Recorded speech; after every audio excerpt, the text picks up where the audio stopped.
ధర్మంగా నైతికంగా చేసినటువంటి వ్యాపారాన్ని, నైతికంగా చేసినటువంటి అర్థార్జనని శాస్త్రం నింద చెయ్యదు. అసలు మీతో నేను ఒక యథార్థం చెప్పాలి అంటే, అలా అర్థార్జన చెయ్యకపోతే దోషం పడుతుంది శాస్త్రం. నీతిశాస్త్రంలో ఒక మాట అంటారు, మాతా నిందతి నాభినందతి పితా భ్రాతా న సంభాషతే భృత్య కుప్యతి నానుగచ్చతి సుతా కాంతాపి నాలింగతే అర్ధప్రార్థన శంకయా న కురుతే సల్లాపమాత్రం సుహృత్ తస్మాత్ నైతికమర్థమార్జన శృణు సఖే విత్తేన సర్వే వశాః. నువ్వు డబ్బు సంపాదించు, కోరిక లేకుండా ఉండడం ఎవరికి సాధ్యం? గృహస్థుగా ఉన్న తర్వాత కోరిక లేకుండా ఎలా ఉంటాడు? కేవలం శాస్త్ర పరిశీలనం చేస్తూ జీవనాన్ని గడపడం గృహస్థాశ్రమంలో సాధ్యం కాదుగా. కానీ ధర్మంతో ముడివి. డబ్బు సంపాదించవద్దని చెప్పట్లేదు, అసలు డబ్బు సంపాదించకుండా కూర్చుంటే మాతా నిందతి, ఆశీర్వచనం ఒక్కటే చేసే అమ్మ కూడా నిందిస్తుంది.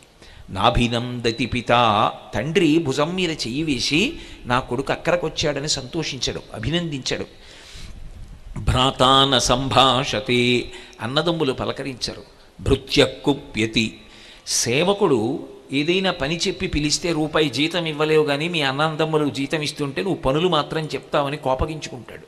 భృత్య కుప్యతి నానుగచ్చతి సుతా, కడుపున పుట్టినటువంటి కొడుకు తండ్రి ఇంట్లోకి వస్తుంటే కాళ్ళు కడుక్కొమ్మని నీళ్లు చెంబుతో పట్టుకురాడు. నానుగచ్చతి సుత కాంతాపి నాలింగతే, ప్రియమార భార్య కూడా కౌగలించుకోదు. కాంతాపి నాలింగతే అర్ధప్రార్థన శంకయా న కురుతే సల్లాపమాత్రం సుహృత్. సుహృత్ అంటే చాలా మంచి స్నేహితుడు, పాపం ఆయన యందు దోషమేం లేదు. కానీ అస్తమానం డబ్బు అడుగుతుంటే ఆయన మాత్రం ఏం చేస్తాడు? యువతల ఈ వీధి చివర ఆయన కనపడగానే ఆ వీధి చివరి నుంచే చూసి అయ్యో ఒక్కసారి ఇలా అంటే ఏమో బాగున్నావా అనడు, అంటే డబ్బు అడుగుతాడేమోనని చూడనట్టుగా పక్క నుంచి వెళ్ళిపోతాడు. ఆయన తప్పు విధానంలో ఉన్న మనిషి కాడు. ఎంతకాలం డబ్బిస్తాడు నువ్వు రూపాయి సంపాదించకపోతే? అందుకని ఆయన కూడా సల్లాపం చేయడు. అర్ధప్రార్థన శంకయా న కురుతే సల్లాపమాత్రం సుహృత్ తస్మాత్ నైతికమర్థమార్జన శృణు సఖే. హే సఖే, ఓ స్నేహితుడా, డబ్బు సంపాదించు, నైతికమర్థమార్జన శృణు సఖే, నీతి తప్పకు, ధర్మం నుంచి విడివడకు, ధర్మంతో ముడిపడి వేసినటువంటి అర్థ సంపాదన చెయ్యి, ధర్మంతో ముడివేసి అర్థాన్ని ఖర్చు పెట్టు. ఇలా చేస్తే విత్తేన సర్వే వశాః, ఆ డబ్బు చేత నీకు సర్వము వశమవుతుంది. యోగ సూత్రాల్లో ఒక మాట అంటారు, ఎవరు ధర్మబద్ధమైనటువంటి అర్థార్జన చేస్తారో, జీవితంలో దొంగతనం వైపుకి ఆలోచన చెయ్యడో, అటువంటి వాడిని లక్ష్మి వెంటపడి అనుగ్రహిస్తుంది.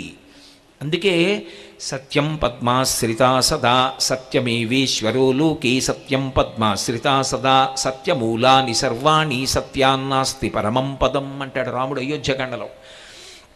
ఎవరు దొంగ బుద్ధి లేకుండా ఉంటాడో వాడి వెంట పడుతుంది లక్ష్మీదేవి, పడి అనుగ్రహిస్తుంది ఆ తల్లి.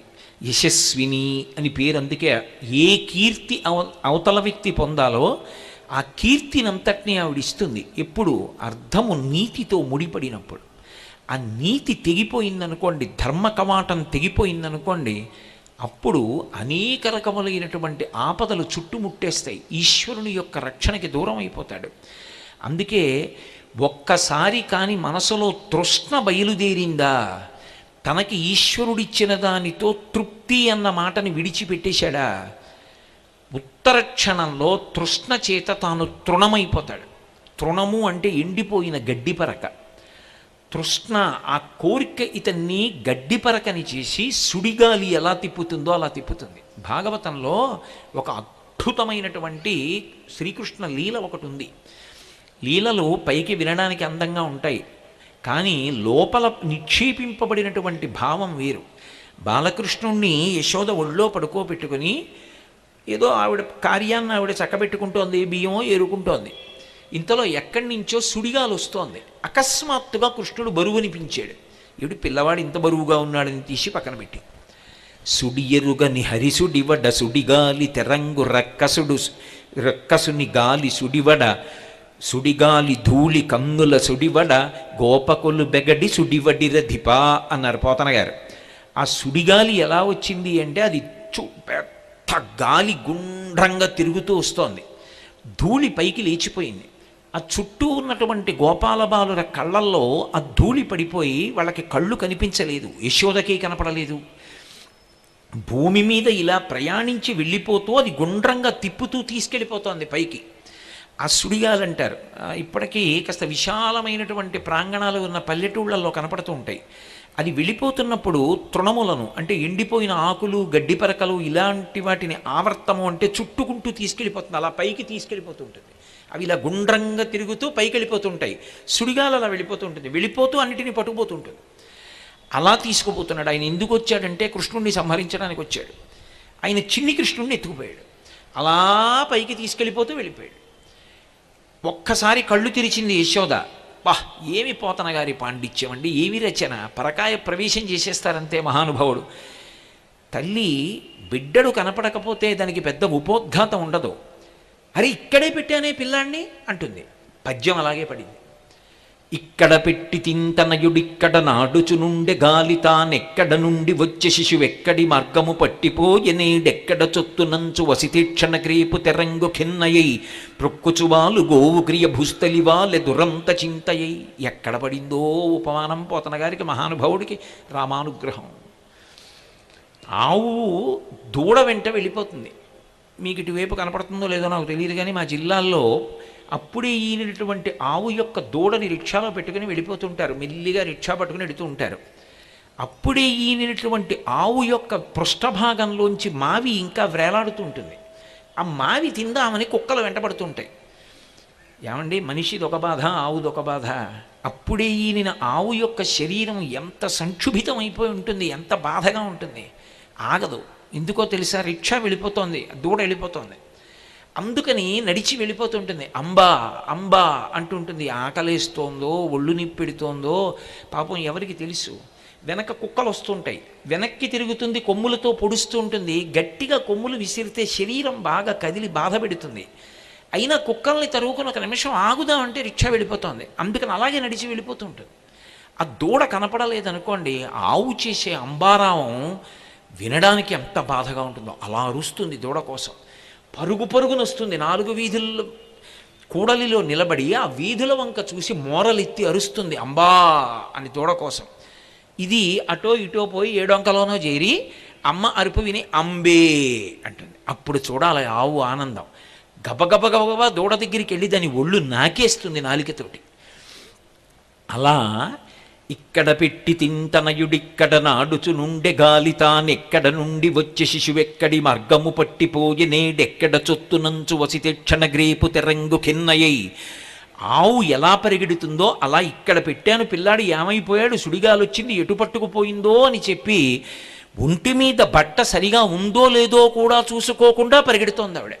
పరిగెత్తి పరిగెత్తి నేల మీద పడిపోయింది. తన గురించి ఏడిచేవాడు ఉండాలి, కానీ స్వామి ఎందుకు అనుగ్రహించడు? ఆ పైకి తీసుకెళ్ళి అక్కడి నుంచి బండరాళ్ల మీద ఒడిచిపెట్టేస్తే చిన్ని కృష్ణుడు పడిపోయి శరీరము చిన్నాభిన్నమైపోయి మరణిస్తాడని చెప్పి ఆ వచ్చినటువంటి తృణావర్తుడన్న రాక్షసుని యొక్క ఉద్దేశ్యం. పైకి తీసుకెడుతున్నాడు. గమనించాడు, అయ్యో అమ్మ నా కోసం ఏడుస్తోంది అని. హరికరతల పీడనమున పరవశుడై రాల మీద భగ్నంగకుడై సురవైరి భటుడు కూలెను పురభంజను గోల కూలు పురముంబోలెన్. ఏమి పోతన గారండి, ఆయన శివకేశవ భేదాన్ని ప్రతి చోట విస్మరించి మాట్లాడతారు. ఒకటే పరబ్రహ్మం. పురభంజను గోల కూలు పురముంబోలెన్. పురారి అయినటువంటి పరమశివుడు విడిచిపెట్టిన బాణానికి త్రిపురములు పడిపోయినట్టుగా శివుడితో పోల్చారు. చంటి పిల్లాన్ని మీరు కొంచెం ఎత్తుకి పట్టుకెడుతున్నారనుకోండి, వాడు భయపడిపోయి గట్టిగా మెడ చుట్టూ చేతులేసి పట్టుకుంటాడు, జారిపోతానేమో అని. చిన్ని కృష్ణుడు కూడా నిజంగా పడిపోతానేమోనన్నట్టుగా సుడిగాలి రూపంలో వచ్చి తనని పైకి పట్టుకెళ్ళిపోతున్నటువంటి తృణావర్తుని యొక్క కంఠమునకు 2 చేతులు గట్టిగా బిగించి పట్టుకుని, ఆ తృణావర్తుడన్న రాక్షసుడు కూడా తనని భరించడానికి వీలు లేనంత గొప్ప బరువుతో కూడుకున్నటువంటి శరీరంతో ఉన్నవాడైపోతే, పట్టుకుపోదామని వచ్చినటువంటి ఆ తృణావర్తుడు ఇంత బరువైపోతున్నాడు, నేను పడిపోతాను రాళ్ల మీదని, వదలరా వదలరా అంటాడు. ఒకసారి పరమేశ్వరుణ్ణి ఎలా పట్టుకుంటే మాత్రం వదులుతాడా? కామోత్కంఠత గోపికల్ భయమునన్ కంసుండు వైరక్రియా సామగ్రించి చుపాల ముఖ్య నృపతులు సంబంధులై వృష్ణులను ప్రేమన్ మీరలు భక్తి మేము ఇది చక్రింగంటి మెట్లైన నుద్ధామధ్యాన గరిష్ఠులైన హరిచందన్ వచ్చు ధత్రీశ్వర అంటాడు నారదుడు ధర్మరాజు గారితో. ఏ భావంతో పట్టుకున్న ఆయన విడిచిపెట్టడు. అందుకని ఆయన విడిచిపెట్టలేదు. ఆ బరువు పిల్లవాడు పెరిగిపోతుంటే ఇంకా పిల్లవాడిని పట్టుకోలేక ఆ పైనుంచి తృణావర్తుడు కింద పడిపోయాడు. ఎలా పడిపోయాడు అన్నారంటే పోతన గారు, హరికరతల పీడనమున్న పరవశుడై రాల మీద భగ్నాంగ కుడై సురవైరి భటుడు కూలెను. ఆ రాక్షసుడు బండరాళ్ల మీద పడిపోతే వాడి శరీరం నుగ్గు నుగ్గైపోయి ఏమీ తెలియని వాళ్ళ ఆడుకుంటున్నాడు. ఆయన పిచ్చి తల్లి యశోద. ఆయన పరమాత్మ అని ఆవిడికేం తెలుసు? నా కొడుకు అనుకుంటుంటుంది. అలసితివి కదన్నా ఆ కొంటివి కదన్నా చన్నుకుడువు మన్నా. అమ్మ ఎలా మాట్లాడుతుందో అలాగే మాట్లాడుతుంది. పరిగెత్తుకొస్తుంది, ఎత్తుకుంటుంది, ఒకటికి 10 మాటలు అన్నా అన్నా అంటుంది. అబ్బా, తెలుగు నుడికార ప్రయోగంలో పోతన గారు సాటి. తెలుగు భాషకి పట్టాభిషేకం చేశాడు మహానుభావుడు. బహుశా రేపటి సభ ప్రభావం ఇవాడే పడిపోతుందో ఏమిటో నా మీద. కాబట్టి ఆయన ఆ తల్లి పిల్లవాడిని హత్తుకున్నటువంటి రీతిని వర్ణిస్తారు. ఒక్కసారి కానీ కోర్కెకి లొంగిపోయి, తృష్ణకి లొంగిపోయి, అన్నీ నాకు కావాలి నాకు కావాలి నాకు కావాలి అన్న కోరిక అర్థం లేకుండా విజృంభించిపోయిందనుకోండి, ఎవడు ఆ కోరికని పొందాడో వాడు తృణమైపోతాడు, గడ్డిపరకైపోతాడు. కోరిక వాడిని తిప్పేస్తుంది. ఇక ఖాళీ ఉండదు, సమయం ఉండదు. దేనికి సమయం ఉంటుంది? ఇంకా మంచి మాటలు వినడానికి సమయం ఎక్కడుంది? దేవాలయానికి వెళ్ళడానికి సమయం ఎక్కడుంది? ఇక భగవంతుణ్ణి ఆరాధించడానికి సమయం ఎక్కడుంటుంది? నేను అందరినీ ఒక తాటిని కట్టి మాట్లాడటల్లా. అర్ధార్జన చేస్తూ కూడా భగవన్మార్గాన్ని విడిచిపెట్టనటువంటి పెద్దలు ఉన్నారు. నా మాటలు వారికి అన్వయం కావు. సాధారణ సిద్ధాంతాన్ని నేను చెప్తున్నాను. అందుకే విపరీతమైనటువంటి తృష్ణ పెరిగిపోతే జరిగేటటువంటి మొదటి పని ఏది అంటే కళ్ళు కనపడ్డం మానేస్తాయి. సుడిగాలి ధూళి కన్నుల సుడివడ గోపకులు బెగడి సుడివడి రధిప అన్నారు. అందుకే పోతన గారు గడ్డిపరకైపోయి తిరిగిపోతాడు. అప్పుడు ఎవరు రక్షించాలి అంటే పరమాత్మ రక్షించాలి. అందుకే మనకి శంకర భగవత్పాదులు మోహముద్గరం భజగోవిందం చేస్తూ అర్ధ సంబంధంగానే లోకాన్ని మొట్టమొదట ఉపదేశంతో అనుగ్రహించారు. మూఢజహీహి ధనాగమ తృష్ణ కురు సద్బుద్ధిం మనసి వితృష్ణ యలభసే నిజ కర్మోపాత్తం విత్తంతేన వినోదయ చిత్తం. తృప్తి అన్న మాటకి బాహ్యంలో ఉన్న ఐశ్వర్యానికి సంబంధం ఏముందండి? శంకరులే ఒక చోట అంటారు, కౌపీదవంత కలు భాగ్యవంత అంటారు. గోచి పెట్టుకున్నవాడంత సంతోషంగా ఉన్నవాడు లోకంలో లేడు. ఆ తృప్తి లోపల ఉండాలి. కానీ తృప్తి లేనివాడు ఎంత ఉండి ఐశ్వర్యవంతుడు? ఎంతో ఉంది, తృప్తి ఒక్కటే లేదు, వాడికన్నా దరిద్రుడు లేడు. బయట చూడ్డానికి ఏమీ లేదు, కానీ నాకేమి ఇవ్వలేదు ఈశ్వరుడు అంటాడు. వాడికన్నా ఐశ్వర్యవంతుడు ఎక్కడున్నాడు? భగవాన్ రమణులకి ఓ తువ్వాలు ఉండేది. ఆయన తెల్లవారకట్ట 3 గంటలకి లేచి స్నానం చేసి ఒళ్ళు తుడుచుకుని దాన్ని చెట్టు తొర్రలో పెడుతుండేవారు. ఒకసారి ఆయన శిష్యులు అని ఎవరిని అనలేదు. ఆయన అంతేవాసులు వెళ్ళి గురువుగారు ఇందులో తువ్వాలు పెడుతూ ఉంటారని తీశారు. తీసి ఇలా చూశారు. తువ్వాలులో ఉండవలసిన దారపు పోగుల కన్నా కన్నాలు ఎక్కువ ఉన్నాయి. అంటే వాళ్ళు గబగబా వచ్చి అయ్యో అయ్యో అయ్యో బ్రహ్మన్, హే బ్రహ్మన్ అంటారు. బ్రహ్మవిత్ బ్రహ్మైవ భవతి, బ్రహ్మమును తెలుసుకున్నవాడు బ్రహ్మన్. గురువుగారిని సంబోధించేటప్పుడు అత్యద్భుతమైన సంబోధన ఏది అంటే హే బ్రహ్మన్ అని పిలుస్తారు. రాముడు పిలుస్తాడు అలా విశ్వామిత్రుడిని. హే బ్రహ్మన్, ఏమిటిది? ఇంతమంది ఉన్నామా? ఇంత ఐశ్వర్యం ఉందా? మీరేమో ఇన్ని కన్నాల తువ్వాలా తుడుచుకుంటున్నారు అంటే రమణ మహర్షి అన్నారు, మీకెవరు చెప్పారు అది కన్నాలున్న తువ్వాలని? సహస్రాక్షుడు 1000 కన్నులున్న ఇంద్రుడు నాకు తువ్వాలు, ఇంతకన్నా గొప్ప తువ్వాలు మీకుందా అని అడిగారు. తృప్తి కలిగినటువంటి వాడికన్నా ఐశ్వర్యవంతుడు లోకంలో ఎక్కడున్నాడండి? నాకు ఈశ్వరుడు ఏమివ్వలేదని నేను చెయ్యి చాపడగనండి అన్నవాడెవరో వాడు ఐశ్వర్యవంతుడు. ఆయన ఎన్నిచ్చినా ఇంకా నాకేదో లేదండి అన్నవాడిని ఉద్ధరించగలిగిన వాడు లోకంలో ఎక్కడుంటాడు? బలిచక్రవర్తి ఉపాఖ్యానంలో ఆయన ఒక మాట అంటాడు, వ్యాప్తిం పొందక వగవక ప్రాప్తంబగు లేశమైన 10,000 తృప్తించెందని మనుజుడు సప్తద్వీపములనైన చక్కంబడునే అంటాడు. వ్యాప్తింపొందక వగవక ప్రప్తంబగులేశమైన 10,000 ఏది దొరికిందో దాంతో నాకు ఈశ్వరుడు అనుగ్రహించాడు చాలు, పరమ సంతోషం అని పరమతృప్తితో జీవనాన్ని గడపగలిగినటువంటి వాడికన్నా మహదైశ్వర్యవంతుడు ఈ లోకమనందు లేడు. నాకిది లేదు అన్నవాడికి సప్తద్వీపాలు ఇచ్చేసినా సరే ఇంకా నాకు దేవపదవి కట్టపెట్టలేదు అని ఏడుస్తాడు. కాబట్టి మనసుని బట్టి తృప్తి ఉంటుంది. అందుకే శంకర భగవత్పాదులు అంటారు, నువ్వు అభివృద్ధి కోసం పాటుపడ్డం తప్పు కాదు, కానీ మనసులో తృప్తిని మాత్రం విడిచిపెట్టకు.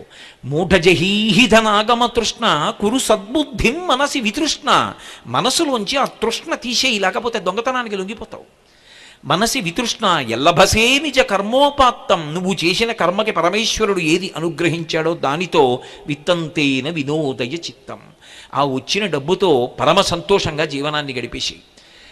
ఆంధ్రదేశంలో స్వాతంత్ర పోరాటం చేసి ఒకప్పుడు విదేశీయుల యొక్క తుపాకీకి తన గుండెలు చూపించినటువంటి మహానుభావుడు టంగుటూరి ప్రకాశం పంతులు గారి ఆఖరి రోజుల్లో ఆయన వెళ్ళి ఒక ఇంట్లో కూర్చుని ఉంటే ఆయనకి పూర్వం ఆయన చుట్టూ ఉండి ఆయన దగ్గర వ్యక్తిగత సహాయకుడుగా పనిచేసినటువంటి వ్యక్తి ఆయన్ని చూడ్డానికి వెళ్ళి మధ్యాహ్నం 1 గంటకి అయ్యా భోజనం వేళ అవుతోంది, నేను బయలుదేరిపోతున్నానంటే, ఒక్క క్యారేజీ పంపించగలవు ఏమిటో ఇవాళ అన్నారు ఆయన. తినడానికి భోజనం కూడా లేకపోయినా కూడా ఎంత సామాన్యమైన ఐశ్వర్యం కాదు ప్రకాశం పంతులు గారిది. అంత తృప్తిగా జీవనం గడిపేశారు.